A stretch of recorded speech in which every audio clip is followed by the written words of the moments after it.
आप देख रहे हैं ENI live next generation media.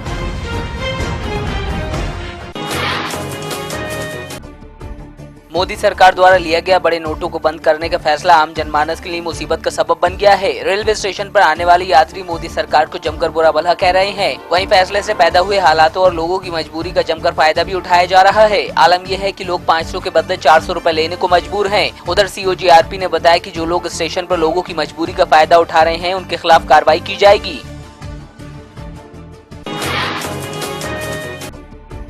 500 और 1000 के नोट बंद होने के फैसले की जहां लोगों ने तारीफ की है, तो वहीं कई लोगों के लिए ये फैसला मुसीबत का सबब बन गया है। दरअसल मुरादाबाद में कई ऐसे परिवार हैं जहां शादी की खुशियां मायूसी में बदल गई हैं। शादी का सामान खरीदने के लिए घर में जमा की गई नकदी से लोग जरूरी सामान नहीं खरीद पा रहे हैं।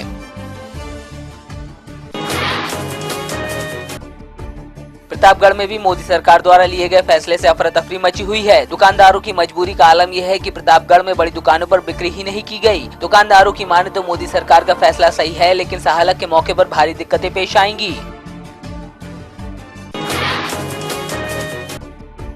सुल्तानपुर में करीब 13 दिन पहले पूर्व अधिवक्ता विजय प्रताप को बदमाशों ने गोली मार दी थी और इलाज के दौरान अधिवक्ता ने दम तोड़ दिया था। वहीं इस घटना को लेकर अधिवक्ताओं का गुस्सा ठंडा नहीं हुआ है। सुल्तानपुर कलेक्ट्रेट परिसर में अधिवक्ताओं ने महापंचायत का आयोजन किया है, जिसमें प्रदेश सरकार से पुलिस अधीक्षक समेत तमाम बड़े अधिकारियों को निलंबित करने और पीड़ित परिवार को 45 लाख की आर्थिक मदद देने की मांग की गयी।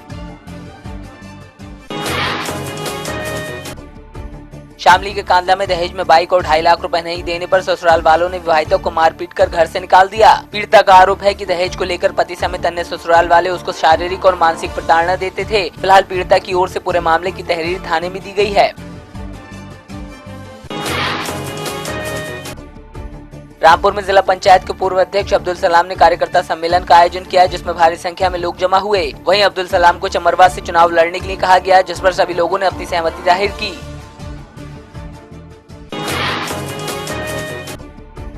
बरेली के गुलाड़िया गांव से जन जागरण यात्रा की शुरुआत की गई। इस दौरान भाजपा विधायक धर्मपाल सिंह ने अपने कार्यकर्ताओं के साथ बेटियों को तिलक करने के साथ ही गाय का पूजन किया।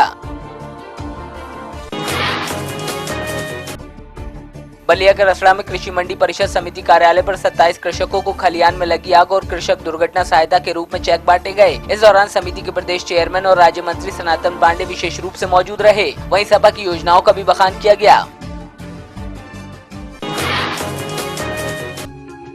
मिर्जापुर के हरौरा बाजार से लगभग 6 किलोमीटर दूरी पर मौजूद पहाड़ों से घिरा बरही गांव पूरे देश में जाना जाता है। इस जगह को लेकर तमाम किस्से मशहूर हैं। इसी के चलते श्रद्धालु कई परंपराओं को मानते हैं। यहाँ आते समय रास्ते में भक्सी नदी पड़ती है, जिसमें श्रद्धालु स्नान करते हैं। बेचूबीर और बरिया माई की चौरी को लेकर श्रद्धालुओं में कई मान्यताएं भी हैं।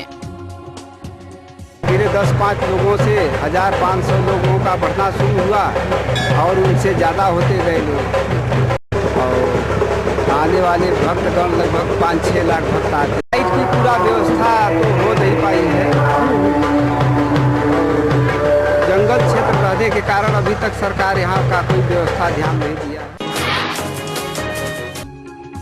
अक्षय नवमी पर्व के मौके पर भारी संख्या में श्रद्धालुओं ने कानक की नगरी मथुरा में पंचकोसी परिक्रमा लगाकर पुण्य फल प्राप्त किया। मान्यता है कि कार्तिक शुक्ल नवमी के दिन मथुरा की पंचकोसी परिक्रमा लगाने से अक्षय पुण्य मिलता है।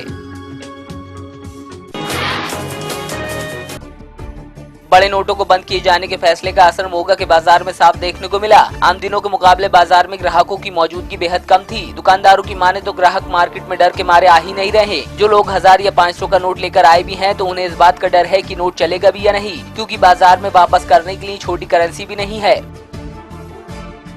तो सुबह से कस्टमर डर के मारे आ ही नहीं रहा, मार्केट में कस्टमर आ ही नहीं रहा, और जो आ रहा है वो 500 या 1000 के नोट लेके आ रहे हैं। तो उसमें आधे तो डर रहे हैं कि चलेगा या नहीं चलेगा, चलेगा या नहीं चलेगा। तो कुछ दुकानदार तो वैसे ही मना कर रहे हैं, वो ले ही नहीं रहे। और हम लेना चाह रहे हैं, लेकिन हमारे पास वापस करने को एक्सचेंज ही नहीं है। हमारे पास 100 के नोट ही नहीं है, 50 के नोट ही नहीं, तो क्या करेंगे। अमृतसर के पिंजरापौल गौशाला घी मंडी में 113वें वार्षिक गोपाष्टमी महोत्सव का आयोजन किया गया, जिसमें विश्व शांति के लिए हवन किया गया। इस दौरान नगर निगम कमिश्नर सोनाली गिरी ने विभिन्न स्कूलों के बच्चों को दूध वितरित किया।